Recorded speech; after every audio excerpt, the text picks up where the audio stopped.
guitar travellers and musicians everywhere. It's Rowan J. Parker here, back for another Band in the Box video. And this time we're going to be exploring the jazz turnaround, probably the most commonly played and most ubiquitous of all the chord progressions you find in jazz. And we'll be taking some very simple changes and then manipulating them into some more advanced versions so you can see how the turnaround is used and developed and applied in a jazz context. Hurrah, sounds exciting, doesn't it? Okay, well, before we do the exciting thing, you have to sit through the inevitable boring plug for my website, which is www.rowanjparker.com, which you should go and look at and subscribe to immediately. There's a lot of good free resources on that site. There's a store where you can buy things, and it's just an all-round great resource for you guys, and most of it is free. You can support me by buying stuff, or alternatively you can support me on Patreon. That's Rowan J. Parker on Patreon. So if you want to throw me a couple of bucks to keep me afloat while I make all these cool free videos, well, that'd be very much appreciated. Otherwise, well, there's a YouTube channel which you should definitely subscribe to. There's Rowan J. Parker. In fact, all the things you can get involved with all include my name, so I guess just go and Google me and you'll come up with all my stuff. There's a SoundCloud account I have, which also has lots of free backing tracks on it. So the basic takeaway here is most everything is free. You can buy some things, and if you would, that would be really helpful. Okay, enough of this pointless self-promotion and self-aggrandizement. Let's get right into this. So, let's talk about the most common turnaround that's found in jazz, which is this one. It is the 1-6-2-5. Alright, so I'm just gonna punch this into Band in a Box.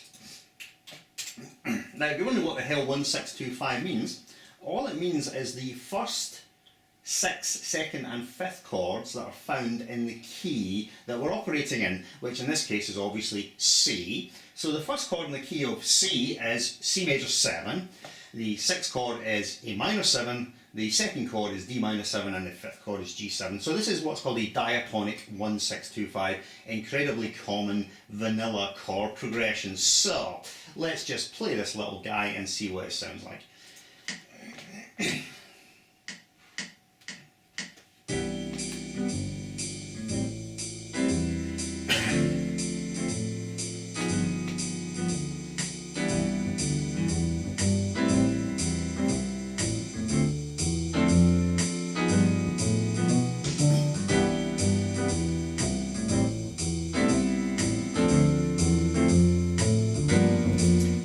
Okay, I think we've heard enough there. So that is a mainstay of many jazz standards. Some jazz standards, in fact, are just constructed pretty much primarily out of this chord progression. As you can see, it's a very kind of common sound. Now, what would fit over this? Well, you could play the C major scale right over all of these chords because they're all completely diatonic to C major. Alright, so that's our, let's say, start off for 10. That's our, very vanilla turnaround. Let's start fiddling about with it. So, first of all, let's just make the loop a little bit longer. Let's make it an 8-bar loop.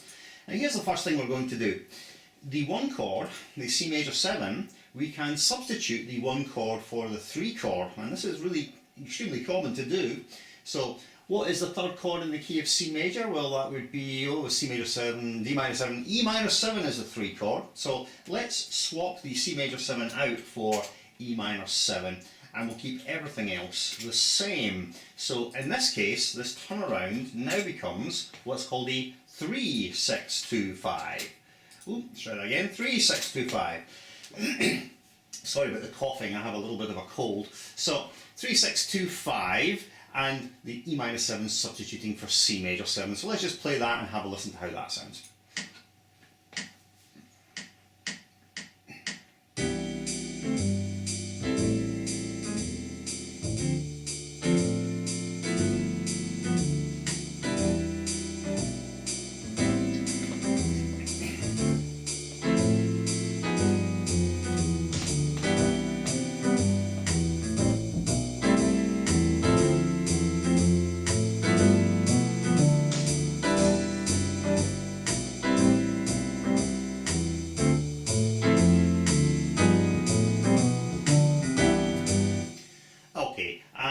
So Again, I think you can hear that sounds extremely common.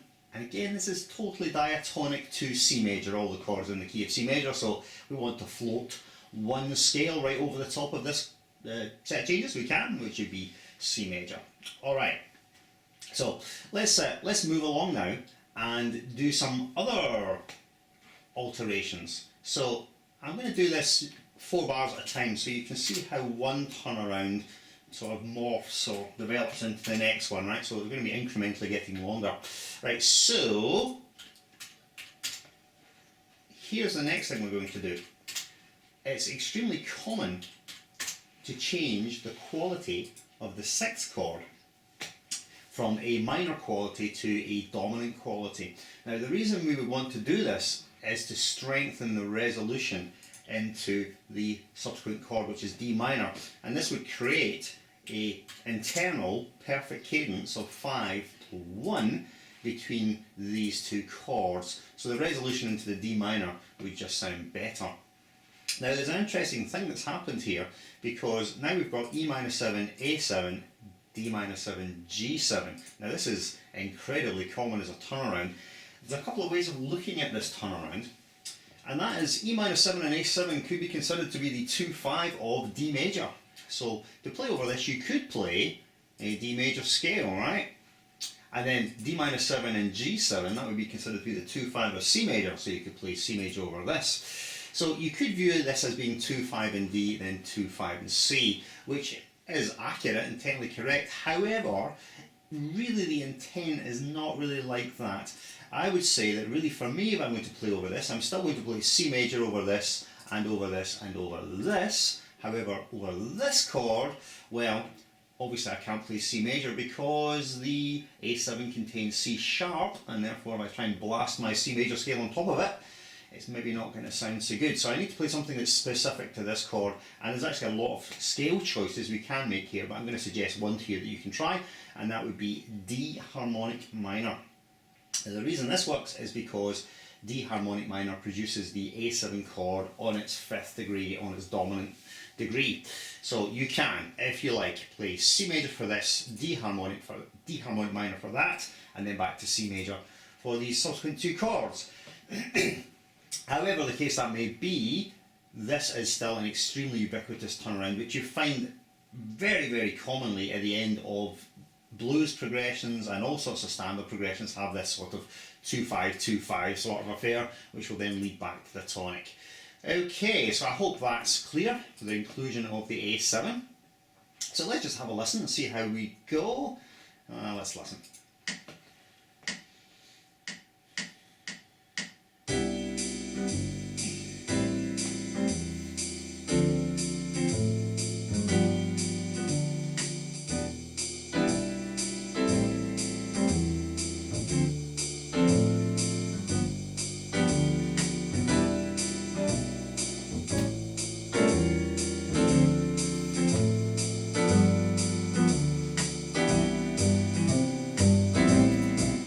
Okay, right, so I think you hear how that works. It's very, very common.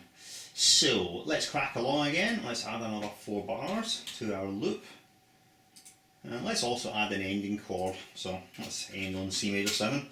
And maybe let's cut down the number of repetitions. Let's just at this stage just go back to 1 repetition, I think.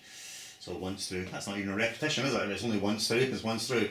Okay, right, so here's the next thing we're going to do. We are going to alter the quality of some of the chords. So let me just first of all just fire in the same chord progression as the one above, and then I'll give you my rationale for changing the chord qualities. Alright, now what's very common in certain sorts of tunes, particularly, and a good example might be what's called rhythm changes, is when you get to the bridge of rhythm changes, what it is 4 dominant 7th chords in a row. So what we're going to do here is we're going to alter the quality of all the chords to dominant.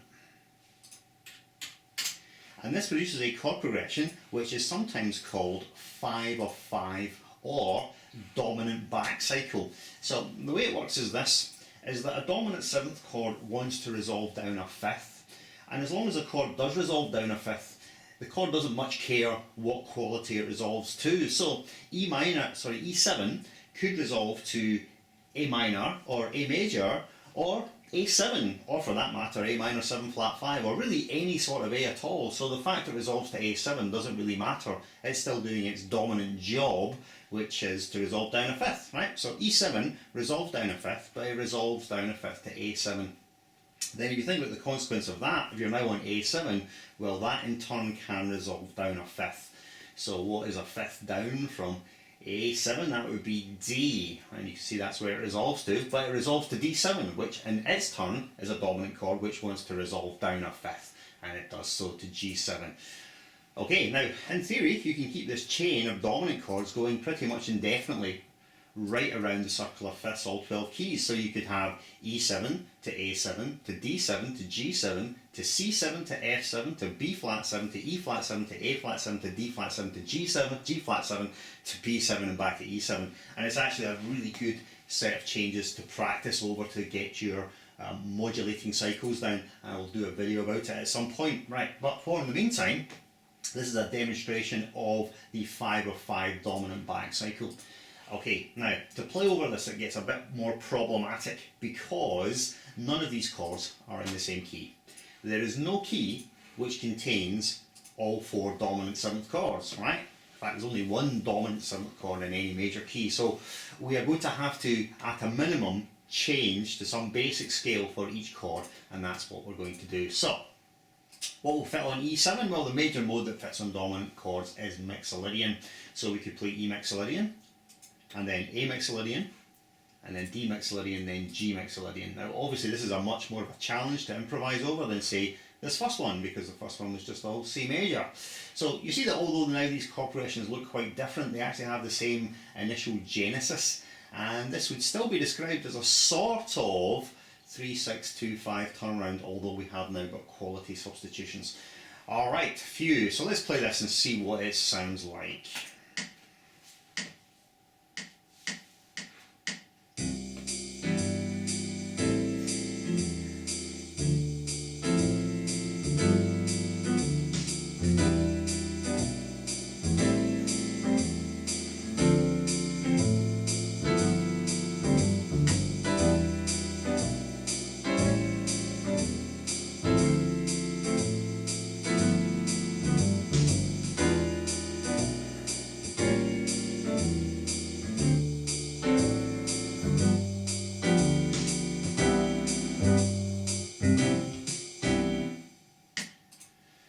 Alright, so I think you can hear that as we go through the turnarounds they get increasingly, well, let's just use this in as loose as possible sense, more jazzy sounding, and certainly the last turnaround did sound a lot more jazz-tastic, didn't it? Alright, so we've really just got another couple of moves to make here. Let's add another 4 bars. Let's return our C major 7 chord to the end. So we've got 4 bars. Now the next thing I'm going to do is we are going to do what's called tritone substitution. So I'm just going to do this and then I'll explain it. I've actually talked about tritone substitution on quite a number of other videos. So if you just go into my channel and search on my YouTube channel for tritone substitution, you'll find at least 2 or 3 videos that deal with this subject. One of them fairly explicitly and quite great depth. So if you really want to learn about it in more than just this passing moment in this video, then go and check it out. Alright, so tritone substitution. This chord and this chord, A7 chord and E flat 7, are functionally the same. Now you're probably thinking, how can that possibly be? Well, the reason is that the functional elements of a dominant 7th chord are the third, the major third, and the flattened 7th, the minor 7. That's what defines the dominant function. So, for instance, in this chord, the dominant function is defined by the notes of G, which is the flat 7, and C sharp, which is the major third. Now the interesting thing about these notes is that they are equidistant. They are a flattened fifth away from each other. So when you invert that interval, it remains a flattened fifth. If you invert a flattened fifth, all you get is another flattened fifth. So what that means is that those 2 notes exist not in one dominant 7th chord, but in 2. So the functional notes in the E flat 7 are the same 2 notes. You have G, which in this case would be the major third of the E flat 7 chord, and you would have C sharp, or properly spelled D flat in harmonic spelling, which would be the flat 7 of the E flat 7 chord. So the rule is for tritone substitution that you take a dominant chord and you substitute it with another dominant chord whose root is a flattened fifth away from that of the original.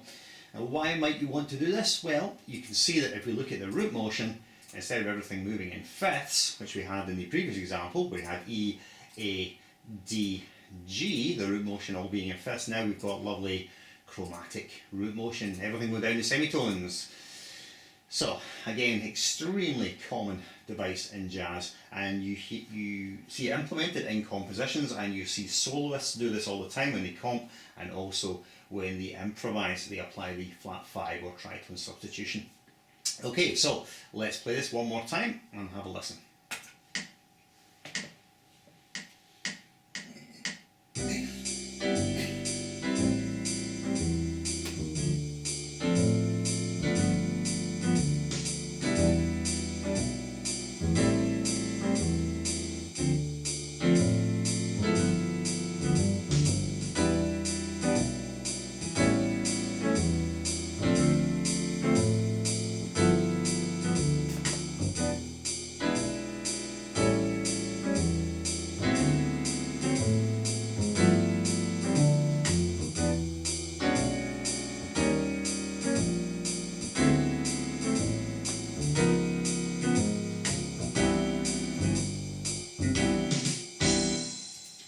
Alright, okay, so sometimes you notice band in a box, it applies some alterations onto the dominant chords, which are not necessarily always appropriate, so some of the chords sound a little bit dense, but I think you get the idea. Right, I've just got one more stage to go. Let's add yet another 4 bars. And we're going to do one last move. And the last move we're going to do is we are just going to colorise the chords. So we've actually got quite a number of options here. So these colorization choices possibly could be a little bit arbitrary. So here's one thing we can do. We can just turn each chord into a dominant 9. And we can get chromatically descending dominant 9 chords. That's a mistake there, sorry. Oh dear, oh dear. E flat 9. There we go. D9 and E flat 9. Chromatically descending dominant 9 chords, and let's maybe just for fun add another 4 bars where we just put in some other alterations. Let's push the boat out in terms of chord extensions and see what we can make out for the very last one. Let's use some what's called altered dominant and Lydian dominant chords just to finish this off. And I'm going to make the last chord, yeah, C major 9 raise 11, so we're going to finish on the Lydian sound.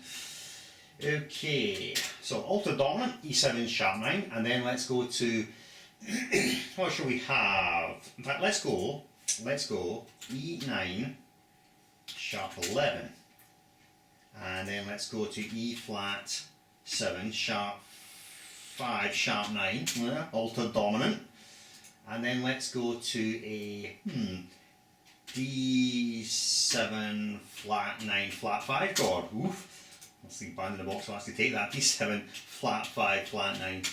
Yay! And then altered dominant at the end. What should we go for? Maybe let's go for another.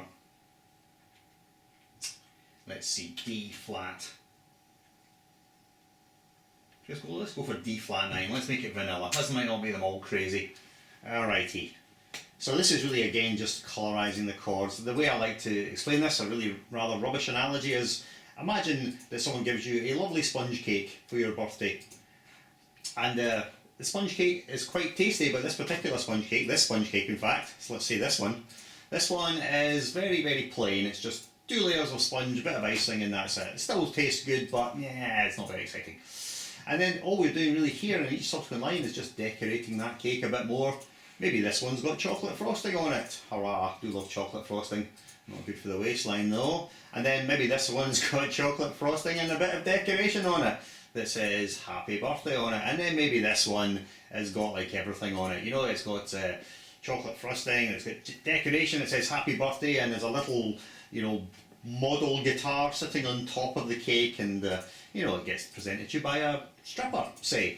And so in that case, you know, you're going to be a lot more excited. Possibly. Well, that terrible analogy aside, let's just play this entire thing and let's see how the turnarounds develop.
Okay then, right, and let's just do this one last thing. Let's speed this up to more of a sort of suitably bebopish tempo. Let's go for 240 into the realm of John Coltrane Moment's Notice type territory.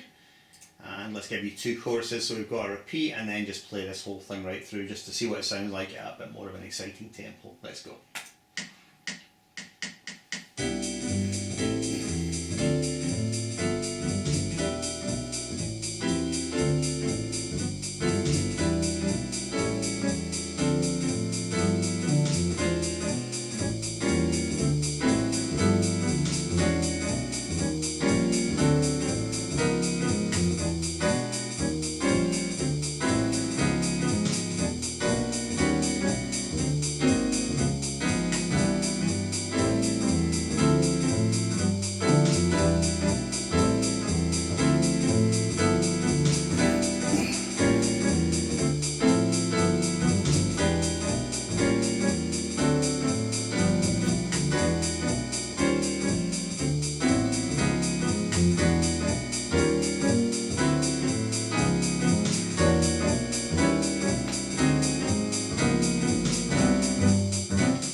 Okay, and there we have it. So I think you can hear the turnarounds at the end did sound very, very dark and very modern actually.